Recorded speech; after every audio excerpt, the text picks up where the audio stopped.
لیکن ہمارے آفس میں تو ابھی کوئی ایسا کام نہیں ہے جس کے لیے تمہیں اسلام آباد جانا پڑے، اور ویسے تم آفس آتے ہی کب ہو؟ سوہان نے فوراً جواب دیا، میں آپ کے آفس کی نہیں، اپنے آفس کی بات کر رہا ہوں آغا جی۔ آپ تو مجھے گھر میں برداشت نہیں کرتے، آفس میں کیا خاک کریں گے؟ اور اگر ادھر خدا نخواستہ کوئی نقصان ہو گیا یا کوئی رقم چوری ہو گئی تو سب سے پہلے الزام مجھ پر ہی آئے گا، وہ بھی بغیر کسی تصدیق کے۔ یہ سن کر آغا جی نے لب بینس لیے اور خاموش ہو گئے۔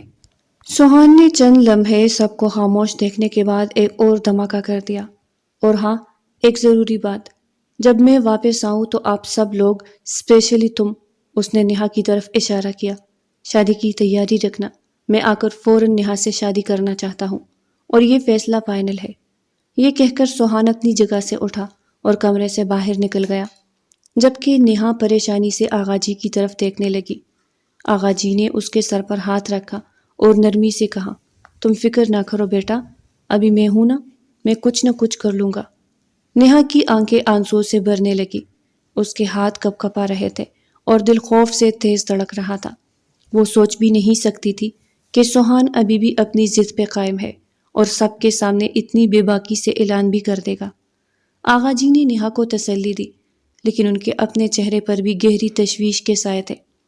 وہ جانتے تھے کہ سوہان ضدی تھا، مگر وہ یہ نہیں جانتے تھے کہ اس کی ضد خطرناک حد تک بڑھ چکی ہے۔ آغا جی نے سمیہ بیگم کی طرف دیکھتے ہوئے سنجیدہ لہجے میں کہا، سمیہ، نیہا سے پوچھو کہ اگر وہ کسی کو پسند کرتی ہے تو ہمیں بتا دے، کہہ دینا کہ وہ اپنے گھر والوں کو رشتہ بھیجنے کے لیے کہے تاکہ ہم بات آگے بڑھا سکیں۔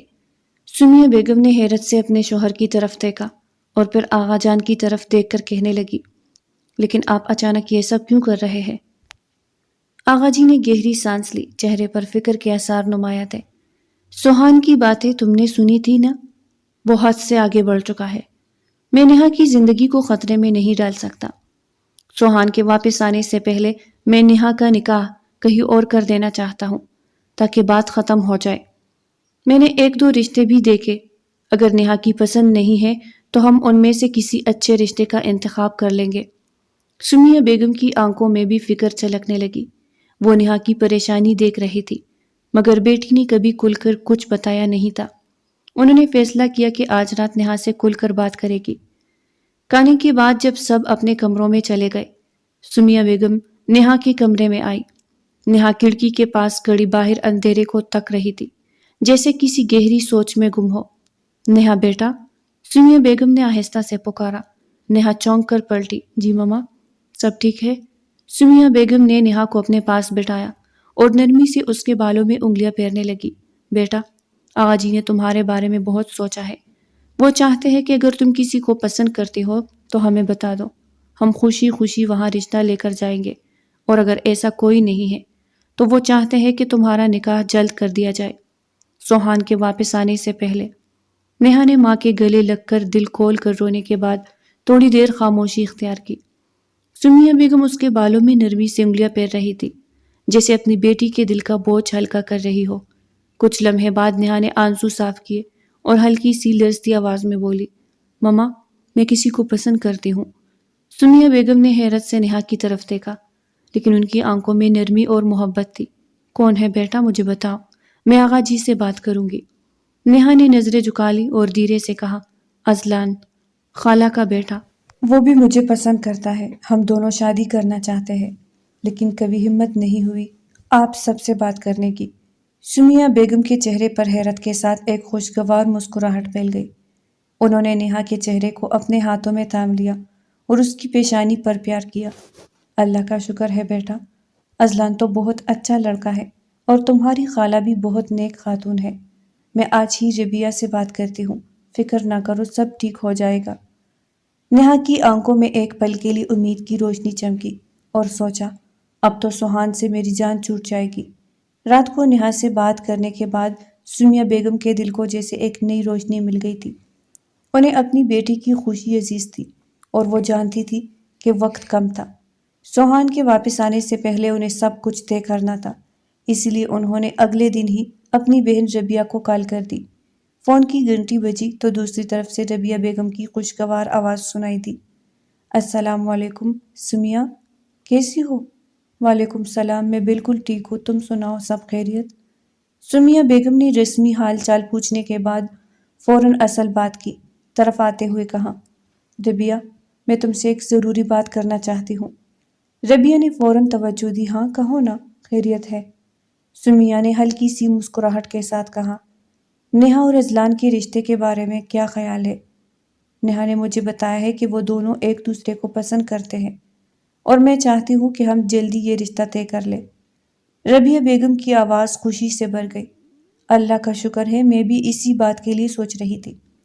اصل میں 1-2 دن میں تمہارے گھر اسی سلسلے میں آنے والی تھی۔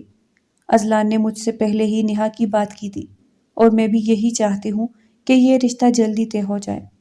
یہ سن کر سمیہ بیگم کے دل کو سکون ملا۔ انہوں نے اللہ کا شکر ادا کیا اور فوراً اگلے دن کے لیے ربیہ کو گھر آنے کی دعوت دی۔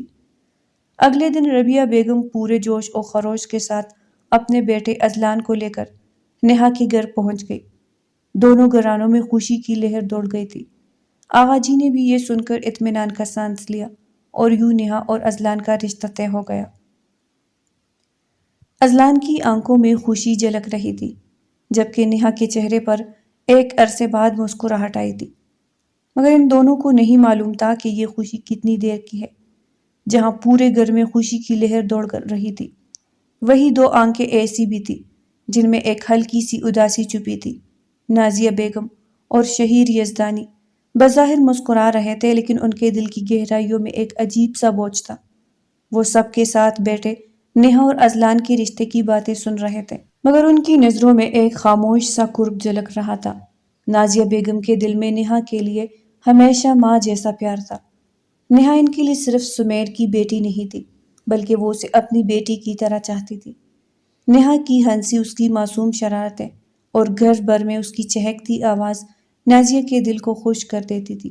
وہ جانتی تھی کہ سوہان کی نیہا کے لیے چاہت اپنی جگہ، مگر اس چاہت میں جو جنون شامل ہو چکا تھا وہ نیہا کی زندگی کو برباد کر سکتا تھا۔ شہیر یزدانی کی حالت بھی کچھ مختلف نہ تھی۔ وہ اپنے بیٹے کی ہر بات سے واقف تھے۔ وہ جانتے تھے کہ ان کے لاڈ پیار نے سوہان کو بگاڑ دیا ہے۔ شہیر نے کئی بار کوشش کی کہ بیٹے کو سمجھائے، مگر سوہان تھا کہ کسی کی سنتا ہی نہیں تھا۔ وہ نیہا کی آنکھوں میں چھپا خوف بھی دیکھ چکے تھے، مگر وہ جانتے تھے کہ اگر وہ نیہا کی حمایت کرتے تو شاید ان کا اپنا بیٹا مزید بفر جاتا۔ آج جب نیہا کا رشتہ اذلان سے طے ہوا تو نازیہ اور شہیر کی آنکھوں میں خوشی کی آنسو کے ساتھ ساتھ ایک نہ نظر آنے والا غم بھی جھلک رہا تھا۔ وہ نیہا کی خوشی کے لیے دل سے دعا کر رہے تھے، مگر کہیں نہ کہیں ان کے دل میں یہ احساس چھپ رہا تھا کہ ان کا بیٹا، جسے وہ اپنی جان سے بڑھ کر چاہتے تھے، وہ یہ سب برداشت نہیں کر پائے گا۔ نازیہ بیگم نے چپکے سے اپنی آنکھوں کی نمی صاف کی اور نیہا کے سر پر ہاتھ رکھا۔ خوش رہو بیٹا، ہمیشہ مسکراتی رہو۔ ان کے لہجے میں محبت کے ساتھ ایک انجانی سی تکلیف بھی چھپی تھی۔ نیہا نے ان کی طرف دیکھا اور جھک کر ان کے ہاتھ چوم لیے۔ شاید وہ بھی نازیہ کی آنکھوں میں چھپے جذبات کو محسوس کر رہی تھی، لیکن وہی منتہا کی آنکھوں میں آنسو تھے، دکھ کے آنسو، سب کچھ کھو دینے کے آنسو، کیونکہ وہ بھی دل ہی دل میں اذلان سے محبت کرتی تھی اور بہت زیادہ کرتی تھی۔ جب سب لوگ سو گئے تو وہ اپنے کمرے میں بیٹھ کر پھوٹ پھوٹ کر رو دی اور اپنے دل کا درد آنسو کے ذریعے بہانے لگی۔ لیکن دل کا درد اگر یوں ہی بہنے لگے تو لوگ پھر رو ہی نہ لیا کرے۔ منتہا کی ساری رات روتے ہوئے گزری۔ اب وہ نہ تو ٹھیک سے کھاتی تھی اور نہ ہی کسی کام میں زیادہ انٹرسٹ لیتی۔ جب اس کی ماں نے پوچھا تو میری طبیعت ٹھیک نہیں ہے کہہ کر ٹال دیا، لیکن وہ اپنی یک طرفہ محبت کے دکھ کو اپنے اندر ہی دبا رہی تھی اور وہ سب کی خوشیوں میں شریک ہونے کی کوشش کر رہی تھی۔ لیکن یہ خوشی کب تک رہے گی کوئی نہیں جانتا تھا، کیونکہ کوئی نہیں جانتا تھا کہ سوہان کی واپسی کے بعد یہ خوشی برقرار رہ سکے گی یا نہیں۔ وہ سب ایک آنے والے طوفان سے بے خبر تھے۔ ٹھیک 15 دن بعد نیہا اور اذلان کے نکاح کی تاریخ طے پا گئی۔ آغا جی اور باقی گھر والے جلد از جلد نیہا کو نکاح کے بندھن میں باندھ کر محفوظ دیکھنا چاہتے تھے۔ وہ سب جانتے تھے کہ سوہان کی واپسی سے پہلے یہ معاملہ طے کرنا ضروری ہے۔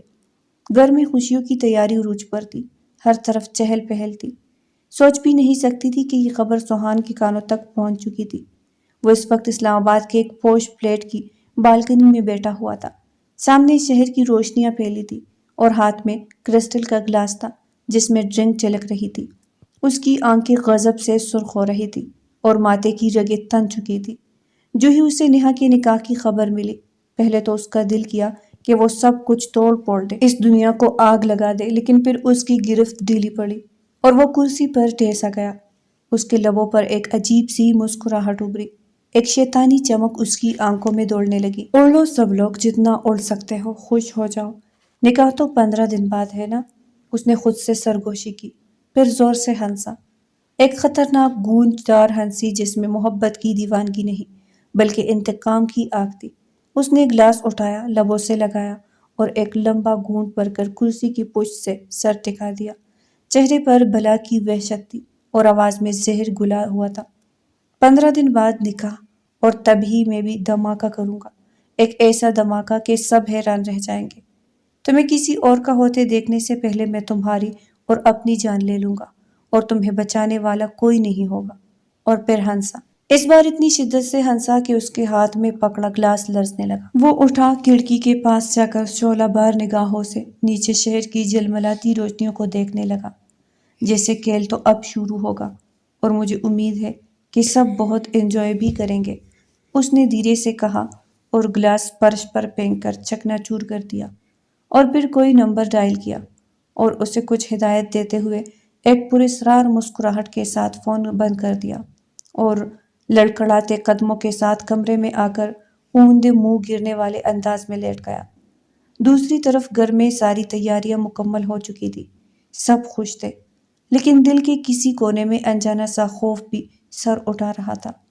نکاح میں صرف ایک دن باقی تھا۔ نیہا کے چہرے پر شرمیلی سی مسکراہٹ تھی جو ہٹنے کا نام ہی نہیں لے رہی تھی۔ وہ اپنے نئے سفر کے خوابوں میں کھوئی ہوئی تھی، لیکن منتہا اس کے دل میں ایک عجیب سی اداسی تھی۔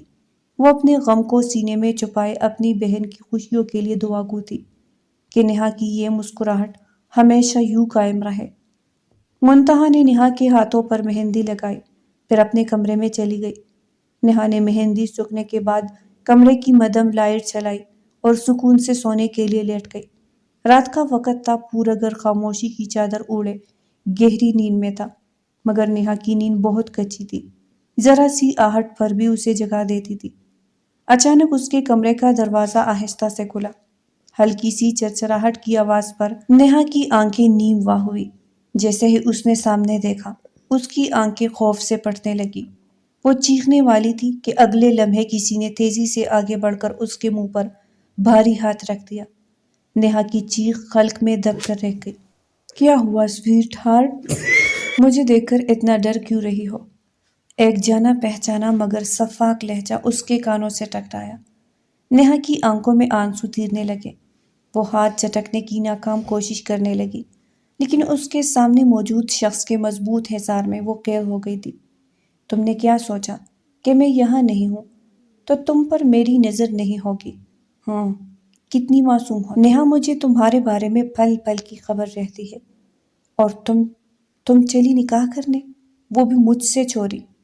سوہان کی آنکھوں میں شیطانیت کی لہر تھی، اس کی گرفت مزید سخت ہو گئی اور چہرے پر بھیانک مسکراہٹ تھی۔ میں نے تم سے کہا تھا نا، میرے جیتے جی تم کسی اور کی نہیں ہو سکتی۔ اچانک سوہان کی آنکھوں میں وحشت اتر آئی، وہ غصے سے پاگل ہو رہا تھا۔ اس نے نیہا کی گردن کے پاس ایک حساس حصے پر زور دیا اور نیہا بے ہوش ہو کر اس کی باہوں میں ڈھلک گئی۔ سوہان نے اسے نرمی سے اٹھایا جیسے کوئی قیمتی شے ہو، وہ دبے قدموں پچھلے دروازے سے نکلا، نیہا کو اپنی گاڑی میں احتیاط سے بٹھایا، اس کا سیٹ بیلٹ باندھا، پھر خود ڈرائیونگ سیٹ پر آ کر تیزی سے گاڑی آگے بڑھا دی۔ رات کی سیاہی میں وہ گاڑی اندھیرے راستوں پر سرپٹ ڈول رہی تھی۔ وہ شہر سے بہت دور اپنے ایک پوشیدہ فارم ہاؤس میں پہنچا جس کے بارے میں کوئی نہیں جانتا تھا۔ سوہان نے نیہا کو نرمی سے گاڑی سے نکالا، گھر کے اندر لے جا کر ایک کمرے میں بیڈ پر لٹایا، پھر وہ نیہا کے چہرے کے قریب آیا، آہستہ سے اس کی پیشانی سے بال ہٹائے اور کان کے قریب جھک کر سرگوشی کی۔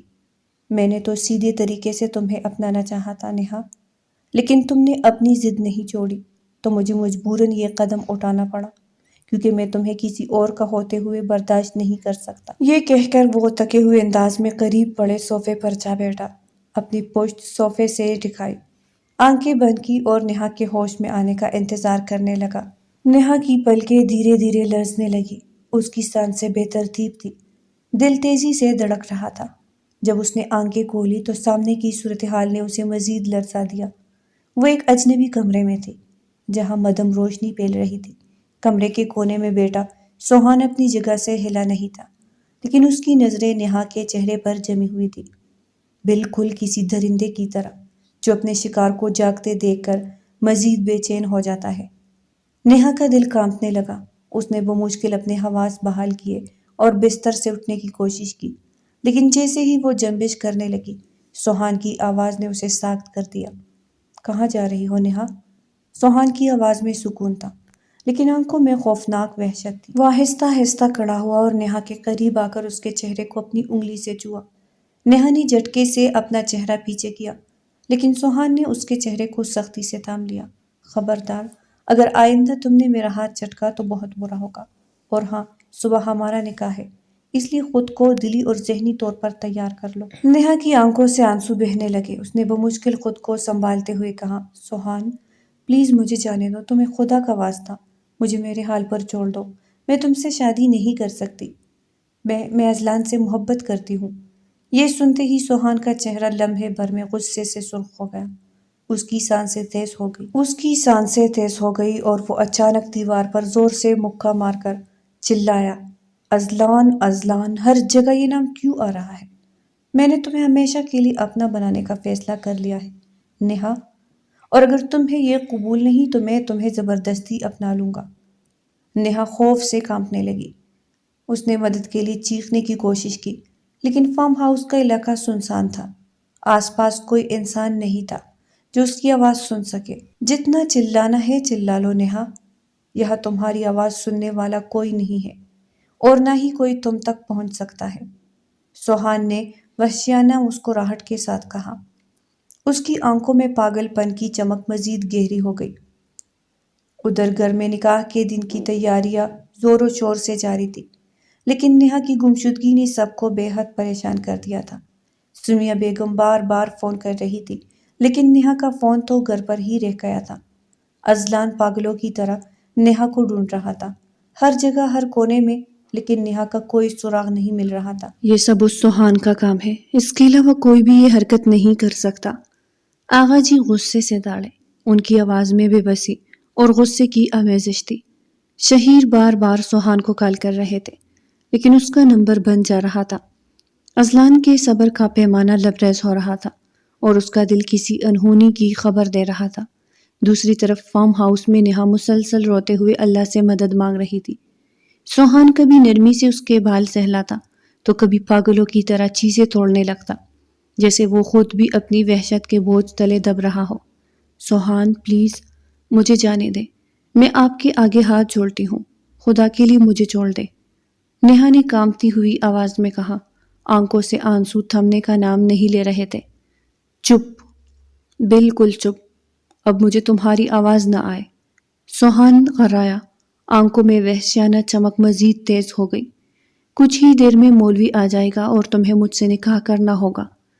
نہیں کروں گی میں آپ سے نکاح، چاہے کچھ بھی ہو جائے۔ نہا کی چیخ میں بے بسی اور ہمت کا امتزاج تھا۔ نہا کے انکار پر سوہان کا چہرہ لمحے بھر میں سرخ ہو گیا۔ اس نے غصے میں آ کر زوردار تھپڑ نہا کے چہرے پر رسید کیا، جس سے نہا لڑکھڑا کر زمین پر گر گئی۔ اس کے ہونٹ سے خون رسنے لگا اور آنکھوں کے گرد نیلاہٹ پھیلنے لگی۔ اگر تم نے نکاح سے انکار کیا تو یہ پستول دیکھ رہی ہو نا؟ سوہان نے اپنے کوٹ سے بندوق نکالی اور اسے نہا کے سامنے لہرایا۔ آدھی گولیاں تمہارے اندر اتار دوں گا اور باقی اپنے وجود میں، لیکن تمہیں کسی اور کا ہوتے ہوئے نہیں دیکھ سکتا۔ اتنا کہہ کر اس نے ہوا میں ایک فائر کیا، جس کی آواز سے نہا سہم کر زمین پر بیٹھ گئی اور کانوں پر ہاتھ رکھ لیے۔ بولو، کرو گی نا مجھ سے نکاح؟ اس نے پستول سیدھا نہا کے ماتھے پر رکھ دیا۔ نہا کی سانسیں رکنے لگی اور وہ شدید خوف میں کپکپانے لگی۔ ہاں، نہا نے ڈرتے ڈرتے اس بات میں سر ہلا دیا۔ آنکھوں سے آنسو بہتے جا رہے تھے۔ سوہان کے چہرے پر ایک فاتحانہ مسکراہٹ ابھری۔ گڈ گرل، اب جلدی سے اپنا حلیہ درست کرو، کیونکہ اگلے 5 منٹ میں مولوی آ جائے گا۔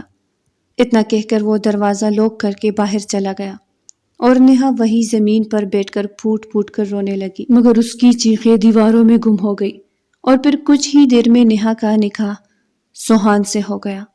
نیہا کی آنکھیں آنسوؤں سے بھری ہوئی تھی، وہ پٹے ہوئے دل کے ساتھ ساتھ زمین پر بیٹھی تھی، جیسے زندگی اس کے وجود سے نکل چکی ہو۔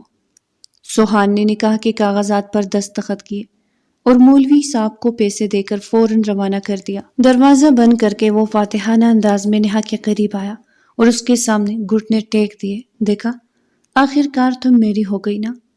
نیہا، میں نے کہا تھا کہ تمہیں کسی اور کا نہیں ہونے دوں گا۔ اس کی آواز میں عجیب سا سکون تھا، جیسے وہ اپنے مقصد میں کامیاب ہو چکا ہو۔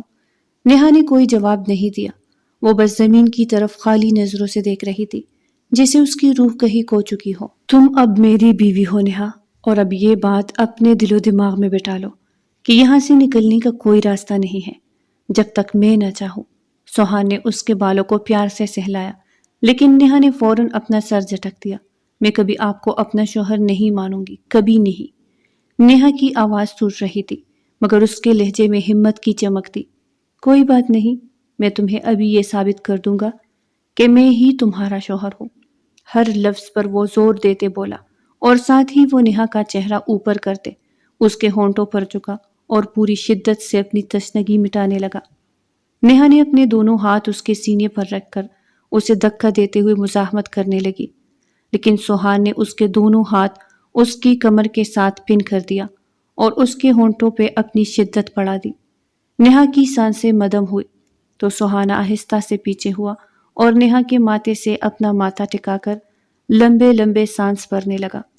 نیہا کے ہاتھوں پہ جیسے ہی سوہان کی گرفت ڈھیلی پڑی تو وہ خود کو چھڑوا کر باہر بھاگنے لگی، لیکن جب اس نے دروازے کا لاک گھمایا تو دروازہ لاک تھا۔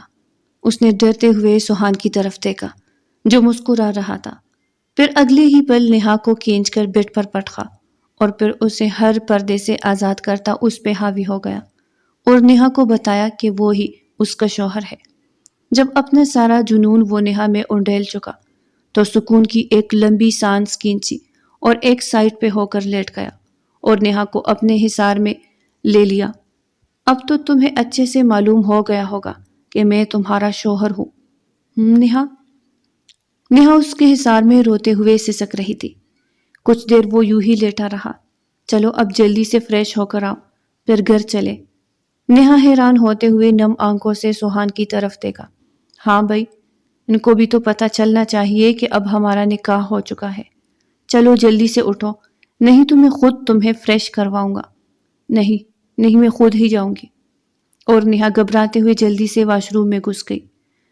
مبالغہ کہ سوہان سچ میں ہی نہ ایسا کر دے۔ اس کی سپیڈ دیکھ کر سوہان نے ایک دل فریب کہکہا لگایا اور سکون سے آنکھیں بند کر لی۔ وہ بہت پرسکون تھا۔ آغا جی کا کیا حال ہوگا جب انہیں میرے اور نیہا کے نکاح کا پتہ چلے گا؟ واو، سوہان یزدانی، آخر تم جیت ہی گئے۔ مجھے تو ابھی سے ایکسائٹمنٹ ہو رہی ہے ان کے چہرے کا تاثرات کا سوچتے ہوئے۔ جب ان کے سامنے ہوگا تو کیا ہوگا؟ وہ اپنی سوچوں میں مگن تھا۔ جب واش روم کا دروازہ کھل کر بند ہوا، نیہا فریش ہو کر نکلی تو اس کے گیلے بالوں کو اور اس کے بھیگے وجود کو دیکھ خمار آلود نظروں سے اس کی طرف بڑھا اور اس کے پاس جا کر اس کے ہونٹوں کی طرف دیکھا جو سوہان کی نزدیکی پہ لرز رہے تھے۔ لرزتے ہونٹوں نے سوہان کے دل کو بے چین کیا تو سوہان نیہا کے ہونٹوں کو اپنے ہونٹوں میں قید کر گیا اور پھر سے پوری شدت برسانے لگا۔ کچھ دیر جام پینے کے بعد پیچھے ہوا اور اپنے انگوٹھے سے اس کے ہونٹوں کی نمی کو صاف کیا۔ نیہا کی نظریں جھکی ہوئی تھی۔ سوہان نے جلدی سے خود کے بھڑکتے جذباتوں کو کنٹرول کیا اور لب بھینچ کر واش روم میں گھس گیا اور نیہا اپنا سانس بحال کرتے ہوئے اپنے بال ڈرائی کر کے تیار ہونے لگی۔ کچھ ہی دیر میں وہ لوگ یزدانی حویلی پہنچ چکے تھے۔ نیہا کو دیکھ کر سب لوگ اس کی طرف لپکے اور سمیہ بیگم تو روتے ہوئے اسے گلے سے لگا گئی۔ کیسی ہے میری بچی، تو ٹھیک ہے نا؟ لیکن نیہا بے آواز آنسو بہاتی رہی۔ ریلیکس چچی جان، آپ کی بیٹی اپنے شوہر کے ساتھ تھی، نہ کہ کسی غیر کے ساتھ۔ آپ ہی بھی پریشان ہو رہی ہے۔ سوہان چہرے پہ مسکراہٹ سجائے کہنے لگا۔ آغا جی نے آگے بڑھ کر اس کے منہ پر تھپڑ لگایا۔ تیری ہمت کیسے ہوئی ناہنجار زبردستی کرنے کی ہمت تو آپ میری دیکھ ہی چکے ہیں۔ اگر آپ لوگ چاہتے ہیں کہ نیہا آپ کی آنکھوں کی سامنے رہے تو یہ رشتہ قبول کر لے، ورنہ ایک بات نامحرم ہو کر لے گیا، اب تو میں اس پر پورا حق رکھتا ہوں۔ یہ سن کر وہاں سب لوگ چپ کر گئے۔ اور ہاں چچی جان، نیہا کا سامان میرے کمرے میں شفٹ کر دے۔ اتنا کہہ کر وہ اپنے روم میں چلا گیا۔ باقی سب ایک دوسرے سے نظریں چھڑاتے اپنے اپنے کام میں مصروف ہو گئے، جبکہ نیہا اپنے کمرے کی طرف بڑھ گئی۔ رات کو کھانے کے بعد سب اپنے اپنے کمروں میں چلے گئے تو نیہا بھی اپنے کمرے میں جانے لگی، جب کسی نے پیچھے سے اس کا ہاتھ پکڑ کر نیہا نے پیچھے مڑ کر دیکھا تو وہاں کوئی اور نہیں بلکہ سوہان تھا۔ تمہیں میری بات سمجھ نہیں آئی؟ اب تمہارا کمرہ یہ نہیں ہے۔ نیہا کو کھینچتے ہوئے اپنے روم میں لے جا کر کھڑا کیا۔ یہ والا ہے۔ نیہا نے کچھ کہنے کے لیے جب لب کھولے کہ سوہان نے اس کے ہونٹوں پہ انگلی رکھ کر چپ کروایا۔ اگر کسی بھی قسم کی چھو چھرا کی تو انجام کی ذمہ دار تم خود ہوگی، اور پھر اسے لے کر بیڈ پر چلا گیا۔ لائٹ مدم کرتے ہوئے ایک دفعہ پھر اس پہ سایہ فگن ہوا۔ زندگی اپنی روٹین پر چل رہی تھی، سب لوگ آہستہ نارمل ہو رہے تھے۔ سوہان کی عادتیں وہی تھی، بس اس میں ایک عادت کا اضافہ ہو کر وہ نیہا کا بہت زیادہ خیال رکھتا تھا۔ آغا جی ابھی بھی سوہان سے ناراض تھے، لیکن سوہان کو شاید فرق نہیں پڑتا تھا، یا پھر وہ اس بارے میں ابھی سوچنا نہیں چاہتا تھا۔ ڈائننگ ٹیبل پہ سب رات کا کھانا کھا کر فارغ ہوئے تو منتہا اپنی ماں کے کمرے میں گئی۔ ماما، میں نے آپ سے ایک ضروری بات کرنی ہے۔ ہاں بولو نا بیٹا، کیا بات ہے؟ ماما، وہ میں اذلان سے شادی کرنا چاہتی ہوں۔ منتہا نے نظریں جھکا کر اپنی ماما سے کہا تو اس کی ماں حیران رہ گئی۔ وہ ماما، میں شروع سے انہیں پسند کرتی ہوں، لیکن جب نیہا آپی کی شادی ان سے طے ہوئی تو میں نے چپ چاپ صبر کر لیا۔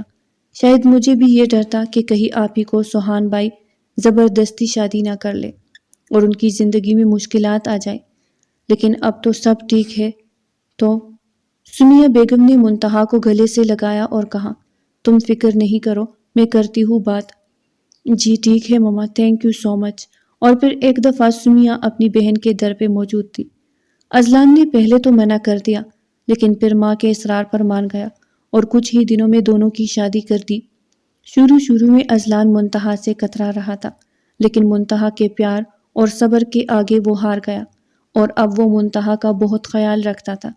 دوسری طرف سوہان نیہا کا اتنا خیال رکھ رہا تھا کہ نیہا کا دل بھی بدلنے لگا تھا۔